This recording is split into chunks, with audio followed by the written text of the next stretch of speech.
Moi, mon avis sur cette question et du millefeuille territorial, il y a un problème, un seul problème, c'est la question des compétences. C'est qui est compétent, pourquoi? Et qui est le meilleur, et quel est le meilleur échelon pour gérer quelles compétences? Et dans tous les débats que nous avons, ce n'est jamais posé. Moi, je le dis tranquillement, je suis un professionnel de la protection de l'enfance.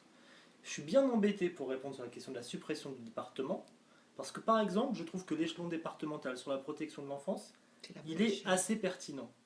Il est pertinent pourquoi? Parce que si on le confiait à des villes, on voit bien la question des problématiques de la protection de l'enfance en danger, et de l'intrusion quand même d'un secteur public dans l'enceinte familiale, pourrait être très dangereuse à un niveau local. A l'inverse, si on passe à l'échelle de la région, la question du repérage et de la connaissance des territoires, des banlieues, des écoles, même des centres de santé, me paraît très très éloignée de la population.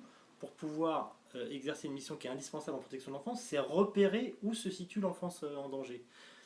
C'est pour ça qu'aujourd'hui, moi je voudrais vraiment qu'on parle des compétences. Et peut-être que accepter aussi que certaines compétences doivent être à un niveau régional, parce que je crois que c'est le sens. Moi, prenons la RD 920.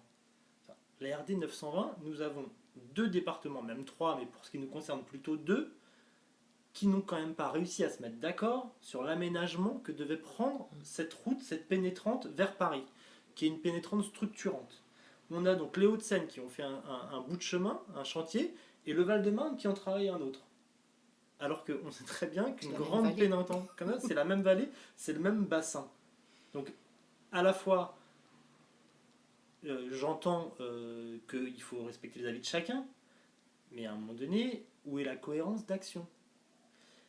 Et ce qui nuit aussi au millefeuille territorial aujourd'hui, c'est que si le département du Val-de-Marne et si le département des Hauts-de-Seine, alors que c'est quand même pas bien compliqué, n'arrivent pas à se mettre d'accord sur comment on aménage l'ancienne nationale, une voie commune, effectivement ça devient compliqué.